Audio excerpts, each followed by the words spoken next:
generally don't, I speak and then we open it up to questions and things like that. Hi, honey. Hi, it's so good to see you. Oh my God. You got to undo your mic, or are we all muted, Vicki? No, you can, she can Oh, unmute. there you go. There we go. Hi, how are you? Okay. Oh, I am really doing good. And it's so Good. nice to see you. Nice to see you too. How are you doing? I'm doing okay. I actually watched your first and second class before this one. Oh, So, wow. yeah, so what you said in the beginning of the first class, I'm feeling very stuck and I feel like I have no direction. I have no feeling for a direction right now. Well, we're going to, the big problem with the classes is I'd like to take you all on a week-long sojourn where I talk to you constantly. You know, really and really. Coming down to like 30 minutes, distilling it hurts my brain. However, it does give you time to put into action some of the things I'm telling you to do. Right. And it's not about understanding in your head, it's about doing. Right. And so you've been on this mystic healing path, and your friend has been on the mystic healing path forever. Yeah. But the problem is now it's ramping up. Yeah, I can feel it. It's everything Yeah. so jittery now. Yeah. So now it's time to really literally take control. And when I was out there, you know, because quantum intuition, although that word is bandied about, it brings in quantum mechanics, quantum gravity. It's heavily scientific and not so mystical. Mm-hmm. And a lot of people don't like that because they Oh. want their angel to come and take care of everything for them. Yeah. The truth of the matter is you are your angel. You just have to activate it. You and if the persona of the angels are there, they're only there if you join them. They're not there if you're a supplicant, because supplicant energy means that you're not going to manifest. And Vicky's going, you're doing the damn class. Vicky's my savior.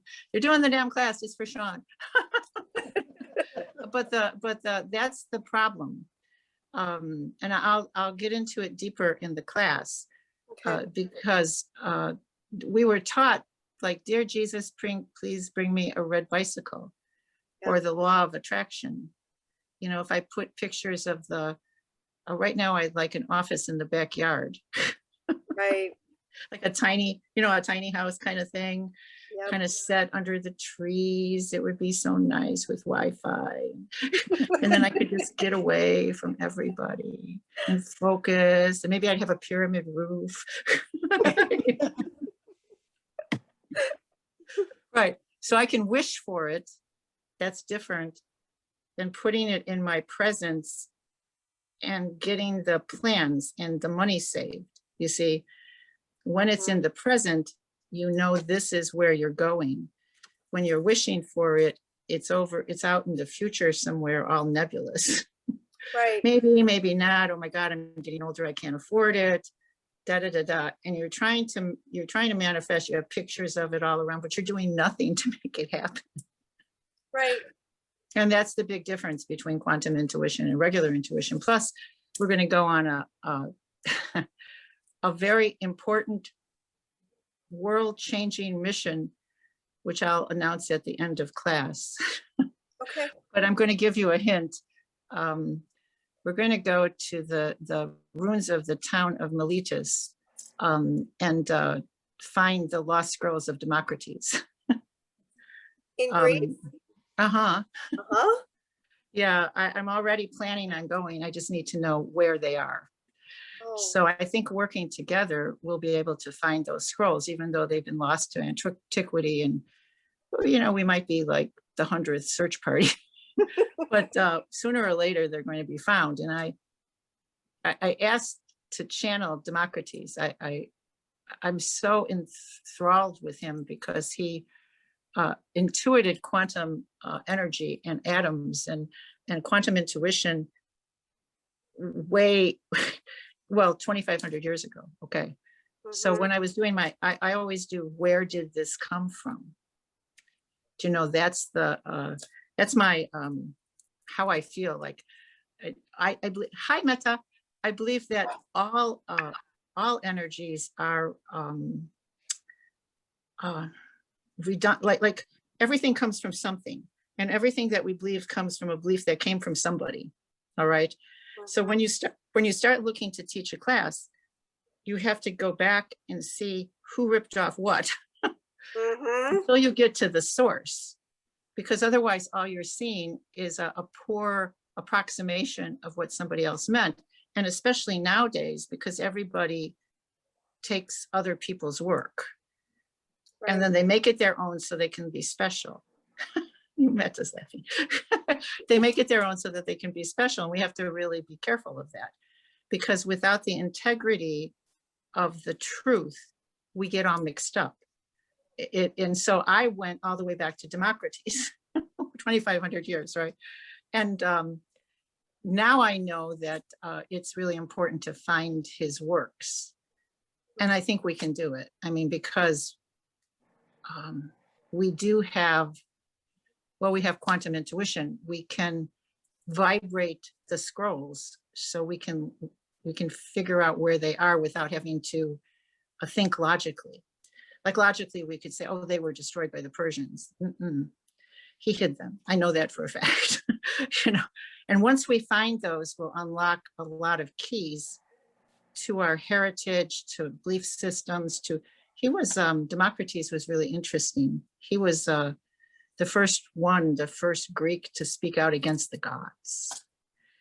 He actually said, these are interesting myths, but that's all there are.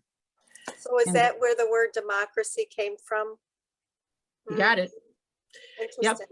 And his he only, there was only one book that survived, but some of his students wrote about what he said. So he was what's called a naturalist. Then when the Christian church came in, any students that talked to him, they wiped it out because they were talking about the one God. And he roundly said that there is no such thing, which wouldn't be popular today either. Okay. Right. But he said everything is random and there's no organizing principle, but he left out the organizing principle of our hearts. So when you go like, oh, what do you mean? I need God to help me. You know, the organizing principle of the heart is everything. We choose how we want to live this life. We make it. It's very exciting. Okay. And it's powerful. And I know he said something to this effect on one of those scrolls. That's why I have to find the damn scrolls. And this is not the first time I've gone on a quest like this, and probably won't be the last. So I guess God can't keep me down, and I'm going to have to figure out how to fly long distances without dying. So that is my, but I'll do it, damn, if I have to walk to Greece. So do we have any other participants? Is everybody just late today? Everybody's either just late or chilling out somewhere and forgetting about, with the holiday, I know my brain has been a day off. I'm wondering if people are just like, I don't know about you guys, but I really need a day off. Yeah. Not a holiday day off, because it's like too tumultuous. Yeah. It's just a day without my time blocking. So I make all my time blocks say empty. yeah. I was thinking that today. Yeah, it's good to be disciplined. I really deeply believe in discipline. But I was back in 1985, I was in human resources for a large corporation, and I proposed that they turn everything over into a 4-day work week. Mhm. They really hated it. Because the idea back then, and even now, is that, what do you mean 4 days? Let's add 2 other days into the week. Let's work Yep. 60, 70-hour weeks. Let's do this. Mhm. But what happens is, because I was doing all kinds of studies, is it's called little murders. the people go to the bathroom for a half an hour, or they steal the pencils, or they wander around and talk to each other, or, it's insane. Hi, Yep. Susan. So it's really, you don't get that 70 hours out of the person. As a matter of fact, the more hours they work, the less productive they are. So if you tell somebody, if you really work hard and get all the work done, you can work 4 days and have 3 days off. You get twice as much work out of the person. They're happier, you're happier, you have less medical costs. It's they don't steal things from you. You'd be shocked. People who work 70-hour weeks would pick up their whole, back in those days, you had the desktop IBM computers. They'd walk out with their computers with the thought that they'll be working from home, and they never brought it back. It happened all the time. Yeah, the loss of things was atrocious. Crazy. It was just really crazy. So, okay, so Susan is there. Susan's microphone is off. Since we seem to have a smaller group, let's just let everybody talk, okay, Vicki? So I don't know if Susan has to unmute Susan, or if you do it. I'm just letting everybody know they can unmute. Okay, so everybody can unmute. Donna, you can unmute. Yeah, there we go. I had you muted. Okay, so we're going to start. Back in doing my research about why we believe the way we believe, I bumped into a gentleman named Jose Silva, which I was not unfamiliar with, because back in the day, Jose Silva was one of the people my father saw because he had an insatiable need to win. My father was a winner. He was a handball champion of the Navy, light heavyweight boxing champion of the Navy. He was bridge champion of the US. He played with Omar Sharif. He was a pitcher for the St. Louis Cardinals, and he was an ace poker player. As a matter of fact, some of my earliest memories are the Governor Ogilvy of Illinois, playing poker with my father and his friends in the basement. Oh, wow. I know. And it was my father's belief that his winning was his attitude. He strongly believed he could overcome anything, which he did, until, there were physical things like it. Back in the day, they didn't have sports medicine and warming up and things like that. So he blew out his shoulder, and then he blew out his hip. And he was actually the bionic dad, because his belief was that he could replace his parts, and then he would be back to being 20 again. And so he found Jose Silva, who was, he had some pretty amazing experiences with using visualization and mind. Unfortunately, he called it the Silva mind control, which it was because in those days, back in the 50s, the early 1950s, mind control was huge, because the government was looking at the Russians, because the Russians were thought to have used psychics as spies. And so this is something that I don't generally talk about, but when I was little, both my parents were military, and I had a head injury, and I was put into a program to see if head injuries enhance psychic abilities. It was very scientific. I mean, we sat in Faraday cages, the kids and stuff like that. Unfortunately, we were doing really well finding people using our abilities similar to Silva control. It was focusing, breathing, reaching out for the vibration of someone, because one of the things they thought we could do would to be locate criminals. We also were able to not think about the criminal, but think about the things surrounding that person. So it's actually how they found the Unabomber, just so you know. So they didn't go for the Unabomber right away because they had to gather evidence, but they used the Psychor or the government psychics to do that, to do remote viewing. And even in this day and age, they still teach remote viewing in the government to some of the high level military people. And I've come in, I've done things like teach them meditation and things like that. Okay. So the problem was that as children, here, I'll draw it so you can see. We had, let me get a pen. We were looking for a serial killer in California.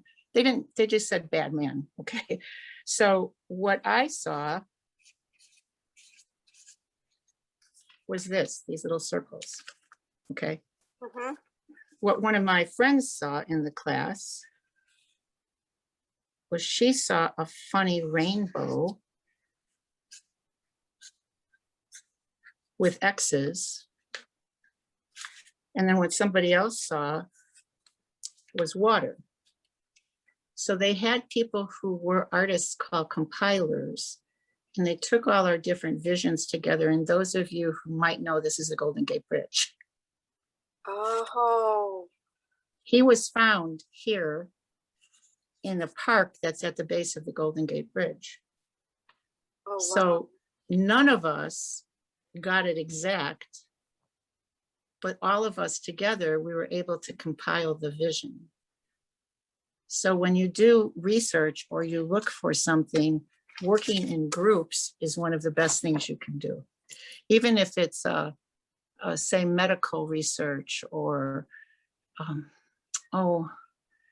even if you're looking for something that you left somewhere, a group of people can come together and no one person gets the exact location, but all of you together, when you compile it, get that location, okay? Mhm. It's, and that's why I really believe and want this group to come together tightly. It's very important, because as we begin to know each other, and we're going to share, Vicki will share emails and texts and things like this, you can reach out to people and say what you're seeing, all right? And so at the end of this, I'm going to give, as I was hinting before, I'm going to give you a task. So right now, the best thing to do is to understand, number one, we people who are sensitive tend to get physically unhealthy. The feelings that you get as the past exists too really for us. So it comes in, and the emotions that you attach to the things in the past center themselves in, well, usually it's the joints. That's why hip replacement, knee replacement, shoulder replacement are making billions of dollars for doctors, okay?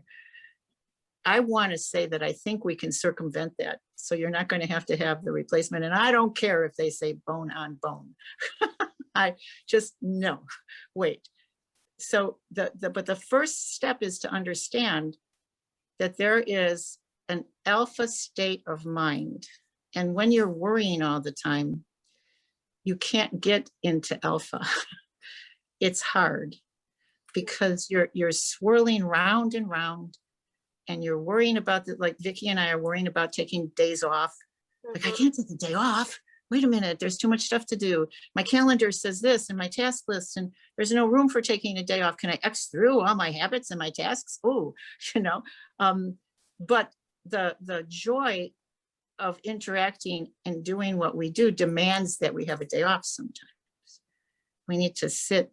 If one of my pleasures would be sitting out on my front deck under the umbrella, drinking a big iced tea, and I could take some courses. I like taking courses, but it's not having a timeline, so I don't have to right now. That kind of pressure gets to you. So we need to balance, and all intuition comes from the alpha level. You have to understand that. You really can't get, you can get vague shadows when you're in beta. You can get, that's in your normal consciousness. You can have that feeling that something is going to happen or a plane is going to crash or something, but you can't zero in on it, much less change it, right? And one of the things I learned early on, because I get these shadows all the time, was to bless them. I put them in a folder, and then each night I take them all out and I go into alpha and I work to change it. every single night. Okay. So but I don't do it on the fly because I know I'm too worried about my schedule and I'm not in the right mind to do anything about it. I acknowledge it. And sometimes we put it, you know how you have your red priority folder and then you might have your next week folder, gray. You know, my intuitions go into these various folders, but I always look at my red priority folder, and then actually on my schedule is look at the gray folder, see the things that I've been putting off and see what I should do. Okay, it's intuition, although it's lovely, needs to be managed.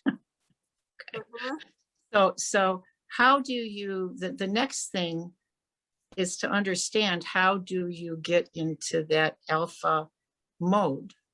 You don't have to, you can go all the way to theta, but it's alpha where you begin to be able to change things, to make things work. Okay. How do you get there? The best way for me has always been counting backwards. Counting backwards from 100 by ones, having each number be about a second. There's a second way. Once you're in alpha, you say, once you're in alpha, you feel a piece and you attach a number to it. 3, 3, 3. Just like you can do neuro linguistic programming, you can also be in alpha and say, whenever I pinch my finger here, I will go into alpha. But the saying of the numbers really seems to do something. It's my favorite of all things. So 3, 3, 3. That brings you down into that intuitive state, okay? If you want to go even deeper, you put in a visualization and you count 1, 2, 3, 4, 5, and you'll reach theta.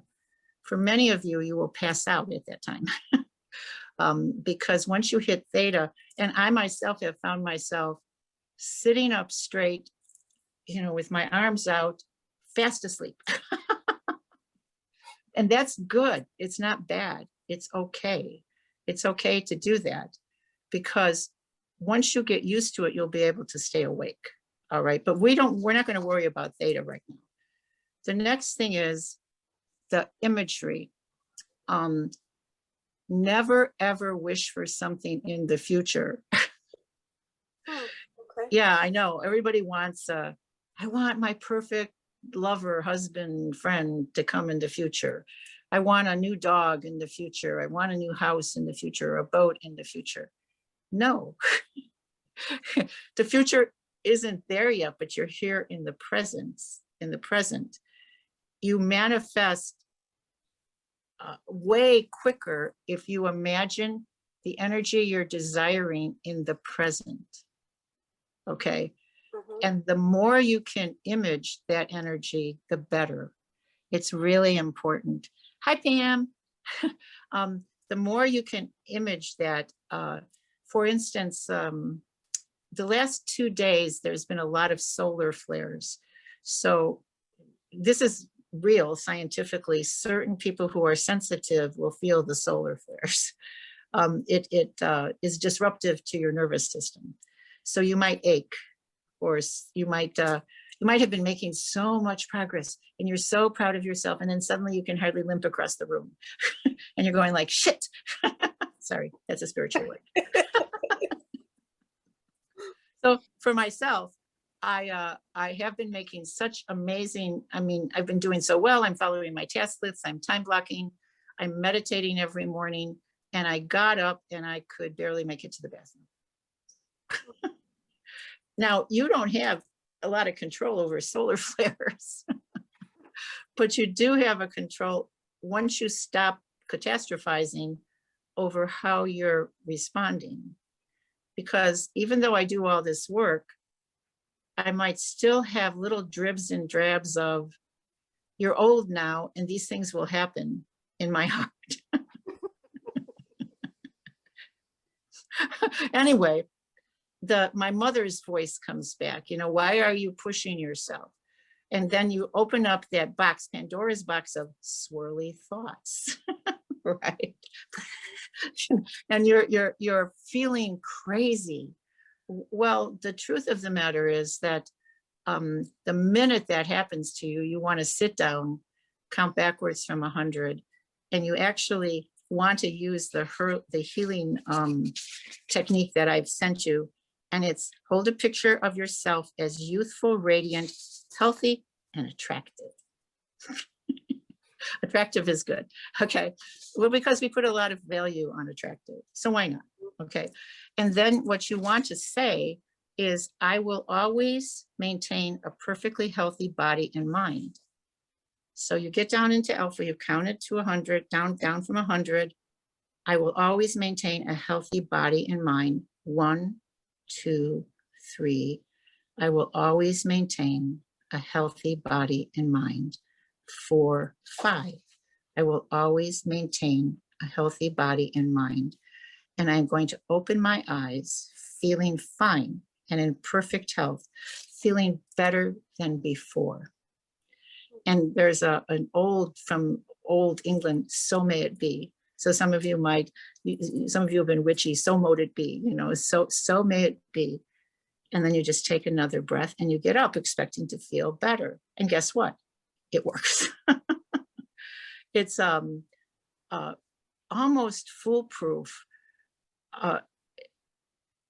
And it attaches you to the joy of the possibilities of life. And that's so important. Next level. And I've been actually yelling at God and the gods and science. And why is it that we need hip replacements, shoulder replacements? I know my father, he wore his out, but why would, it's similar to back in the day, every single adult woman I knew had her uterus ripped out. Well, it was common. Hysterectomies were the bomb. I mean, I went looking for someone to help me get through menopause. I was having hot flashes and I wanted to kill my husband, normal menopause stuff. And I asked, and no one I knew had gone through natural menopause. They'd all had hysterectomies. Mm-hmm. It was crazy. And now the same thing I see happening, because now hysterectomies are rather rare, because they've learned that it was a moneymaker for the doctors. They thought women were crazy and taking out their uterus would make them less crazy. And there is, let me see, here, this is a book that you guys might want to read. It's called Quackery, A Brief History of the Worst Ways to Cure Everything. Did you know George Washington died of arsenic poisoning because it was the thing? They would take arsenic. It would help you. They put arsenic in makeup so women's faces would be whiter. And the arsenic was absorbed into their skin and they died. It's when you read this book, you just sit back and go, oh my God, we know nothing. Honest to God, the things that people will latch on to because it's popular or it gives them hope, it's ridiculous. And the quackery, be careful because it exists today. I did some research into supplements, and I'm a person who likes to try things. So I have a drawer in back of me, a whole file drawer full of bottles of vitamins. Yeah, me too. And so when I did the actual scientific research, the truth of the matter is you need folic acid and some kind of fish oil. Those are the two things that are the most important, and you can probably throw out everything else. Oops. Now I want to finish up the collagen just in case it's going to make me look young. I might have bought into that 7-page lead-in thing that they did. And then if I buy this doctor's pills, I'm going to go backwards in life and I'm going to look really great. Yep. And I can't really throw them out at $50 a bottle. So I have to finish up my 3. Right. But what's going to happen is children like my granddaughter, who is going to start Harvard in the fall. She is 14. So she's very brilliant and boring as hell. So she looked at me and said, Nana, do you actually need this stuff? I went, no, but I like to throw away my money, damn it, just shut up.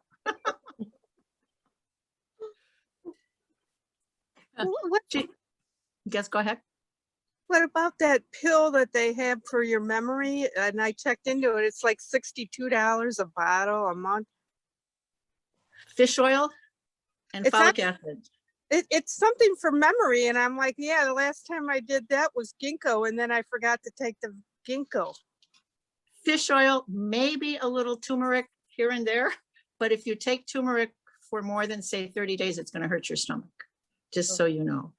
Turmeric can take care of plaque in the brain and different kinds of inflammation in the joints. Honestly, fish oil, folic acid. I'm so sorry.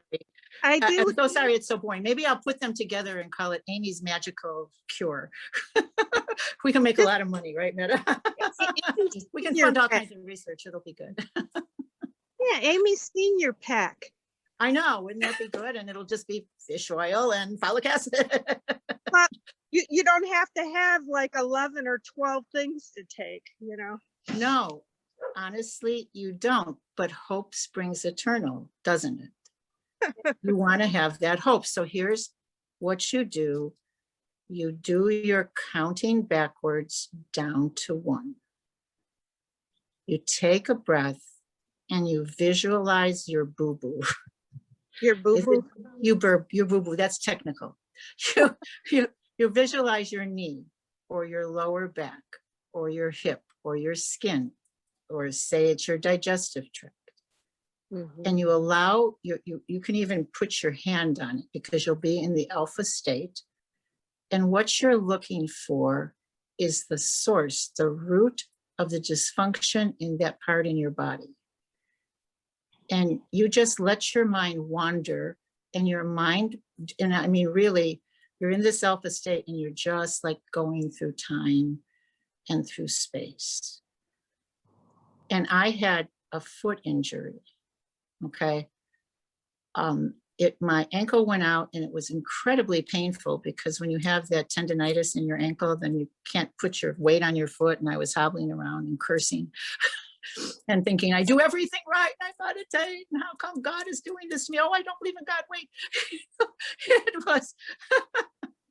it was very disconcerting. So I did this methodology and I was back in 4th grade. And I thought, I recognized my teacher, and her name was Mrs. Hauser. And I thought, why am I in 4th grade? I kind of downloaded my childhood a long time ago and put it on a zip disk, so I didn't have to worry about it. But why was I in 4th grade? And they were all having a Valentine's party. Everybody was exchanging Valentines, and then they were going to go to this party. And somehow I wasn't on the list, so I didn't get any Valentines from anybody. It hit me. It was like being, now dig this, stabbed in the back. And it ran down my leg and into my foot. And I thought to myself, oh my, the pain came, but it wasn't like psychotherapy where you feel the pain. It was more like, okay. And I looked around the room and there was a young girl there, Sandy Tilrock. And you know, this, mind you, this was like 60 years or 70s, a long time. And I looked around the room and I walked over to her and she had taken my name off the list. And I gave her a hug and said, it's okay. I don't know what made you do it, but it's okay. And guess what? I got up and I walked.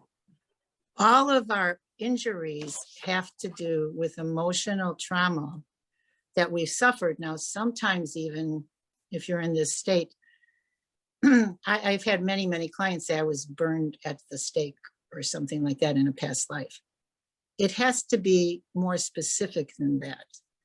Someone there betrayed you. You can't, the burned at the stake thing is, okay, that's traumatic, but why did you end up there? Mhm. What happened? Who betrayed you? What was the energy? What did you do? What could you forgive? How can you put positive energy into it without giving yourself trauma, but just changing the energy? Yeah. Because you hold that energy in your body parts. You understand? Mhm. Unbelievable. What do you think? I did work at University of Chicago, and they called it their laying in hospital, where people were there. They were doing different cancer protocols. And when we did research on these people, all of them had suffered a loss in the last 24 months. They were empty nesters. Their kids had left. Their spouse had died. They were getting divorced. They'd lost their job. They had, guess what? Can you guess? Broken hearts. Oh, Ah. So when you have a broken heart, that's what happens. Your heart breaks, literally. And so we divided them into half. Some we did the normal protocols for heart disease, fine. The others we did form of visualization and psychotherapy, that kind of stuff. And guess what? We had very similar results. The invasive surgeries and medical procedures came out about the same as the psychotherapy. But then they just didn't pay attention anymore, and they kept on doing the money makers, which is heart. In all Right. hospitals, heart and maternity, that's it. Okay. So can we do this? Can we change ourselves, and can we change others? Because the next step is the visualization of someone else. You go into the alpha state, you feel yourself centered, you breathe, and then you search for the person, the energy of them. mhm. So I'm going to, we're going to use my Dave. So Dave is now here with me, and he's, I believe, out on the back deck. And we can scan Dave. So we're going to make it quick. We'll use the 333, 333, and we're going to move into the alpha state. And so we're going to begin. I always begin with the head, or you can begin with the toes. So beginning with the head, going round and round. Do you see anything that needs correcting? And if it needs correcting, you say, return this, what I see, to its most perfect state. And you just breathe it out. And then the neck and the shoulders. And you may see nothing, but if you see something that looks odd, focus on that something that's odd. Return this that I see to the most perfect state. And then you breathe. And then down into the chest area. And if you see something that's overwhelming, don't worry about it. Return what I see step by step to its most perfect state. Return what I See, step by step to its most perfect state. You're dealing with quantum energy here, and you can change literally anything. And then down around his hips, if there's anything, change what I see to its most perfect state. Some of you will see sparking. I usually see sparking energy or darkness or gray or something like that. That's not perfect. Perfect is light shining through the body. That's Right. perfect. We don't Yeah, want yeah, that's what you want. You want return what I see to its most perfect state. Perfect. to its most perfect state. Yes. And down into his legs, up to the knee. Some of you who are techie might do right leg, left leg, but I just do the leg area.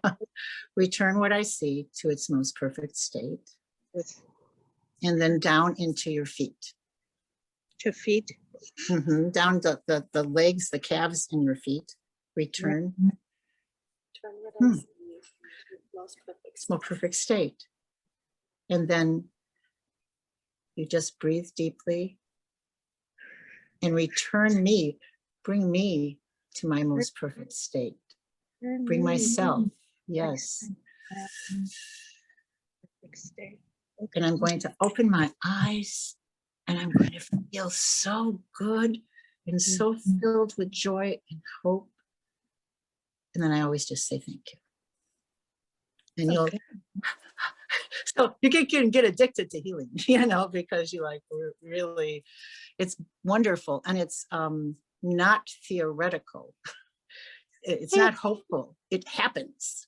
Okay. I mean, it's, we're doing it not in the future. Make him return. We're doing it right now, right in the time. And this is it. We're returning what we see to our most perfect state. Okay. Okay. So we're going to do more others next class, but right now I want to ask you to help me to do something. Back in 499 to 493 BC, this is Greece at the time. And there's a part of Greece that was called Miletus, Miletus, Miletus. At that time, it was the seat of new thought in the world. As a matter of fact, it was where atoms were first thought of. So it was sort of the seat of quantum energy. All right. They used to debate and bicker a lot, these thinkers, but there was a man named Democritus, and he was the first person who actually theorized quantum energy, and that space was vast. See, before that, we wanted to understand our world as just our world and just us, with man at the top of the chain. But Democritus said, no, the energy of the universe is vast, and it's composed of these atoms, and they join together in a random manner, which made him very unpopular because randomness is not one of the most popular theories out there. We all want to think that there's meaning, right? But he prevailed. He wrote 17 books, and he's actually thought of as the father of our modern quantum physics. However, only one of his books survived because this is the Ionian Revolt, which is where the Persians came in and they destroyed Miletus, again, because it was like the center of new thought. And the Persians wanted to reconnect with the old gods. We still believe Christianity is just a rehash of the gods. That's actually what it is. And historically speaking, Jesus studied at, he left when he disappeared. He didn't just wander in the desert. From a historical perspective, he and Mary Magdalene and much of his family went to study in Egypt. And they were learned. His mother was royalty. Mary was actually part of the House of David, so she was royalty. So they ran when the Romans were taking over stuff. So his studying came from the library at Alexandria. We've been able to trace this. Well, pretty much we know that that's the truth. It's not just philosophical. Okay, the Bible has his thoughts, but they're connected to the old Greek and Roman gods. When you're able to dissect it, and someday you'll just all learn to read it in the original language. But the point is that Democritus influenced all of that. All right. Democritus said, this idea of the Greek gods warring and getting into trouble and killing each other, and it might be okay as fables to help people to understand things, but it actually didn't happen because the universe is random. It never happened that way. There's a random group of atoms that come together. And this is the beautiful part. And then we humans get to decide how we feel about it. And we create a story. Isn't that nice? Mm. So we create good stories and bad stories. In traveling the world and listening to some of the very amazing imams and healers and people, they all know this. They all understand, child, change your story. Why are you sitting here stuck in this story when you can change it? So what I'm going to ask you to do over the next week, and you can text me directly at my phone, 630-554-5040. What you come up with is, where are these 16 missing scrolls, damn it? And what you do is, you don't have to reach out to Democritus, but you imagine this scroll and a man with this stack of scrolls. The Persian army is coming. Did he run and leave the scrolls there? No, he didn't. I believe he gave them to a student to hide. And so if you look at historical Miletus, they should be around there somewhere. Now maybe we're the 100th group of people to go looking, but we're going to be the ones that are going to find them. And the importance of this is, his theory will unify all cultures. I do believe that some of the old stories, like the Tower of Babel, which caused us to not understand each other anymore, are true. There's something there, okay? But I think he tapped into a unifying energy that would unify us all, and it's time. We can't be apart philosophically anymore. We have to all come together and understand we create our reality, and we have to choose a good reality to create, right? A love between sisters who look very different, but are sisters. A love, an ability to let yourself be helped, a companionship, all of that is so important right now. And the division in the world and the materialisticness of certain countries as opposed to other countries who have nothing, it has to end. And I do believe it can end with this philosophical treasure that we can share with people. We have to find it now. And now is the time. I will say, maybe before was not the time, but now is the time, because we're headed towards a renaissance. So what do you think? The Bible that says, well, it's going to be the end of days. Yeah, sure. Yes, it is. But then it's going to be beginning of the golden years. If you read Aramaic, that's what it meant. That's what they were talking about. There was going to be an ending, and then there was going to be a resurgence in something new. Mm-hmm. And usually these things happen because of, guess what? A pandemic, a plague, a war. There's a renaissance. So we've had our pandemic. Why are we crying in our beer? You know, we have to start helping each other. We have to start doing something better. So I think we can find these scrolls with our mind. Democritus, 16 scrolls, the town of Miletus in ancient Greek, back around the year 489, 499 BC. Okay. When you do your meditations, I want you to just let your mind go free and travel back and feel the energy of those scrolls. Don't worry. Some of us are perfectionists. Don't worry about being right or wrong. Yeah. It's just like what I showed you with the Golden Gate Bridge. Was any of these things right or wrong? No, it wasn't until we put it all together that it was clear what we were doing. So allow yourself to do that. Text me. We're going to get a picture of where it is. I've already talked to some friends in Greek government, and they'll let me come. Yeah. I also have friends that are going to, if there's excavation or something special to do, they understand the mission. And luckily, they're not opposed to psychics. Sometimes they get a little, wussy in government, but in Greece, not so much. So Yeah. And I have a good reputation. So I want to make this my quest. Anybody want to join me? You're more than welcome to join me, because I can just see I can see myself tripping merrily over all the rocks and having such a good time, like a mountain goat. There you have it.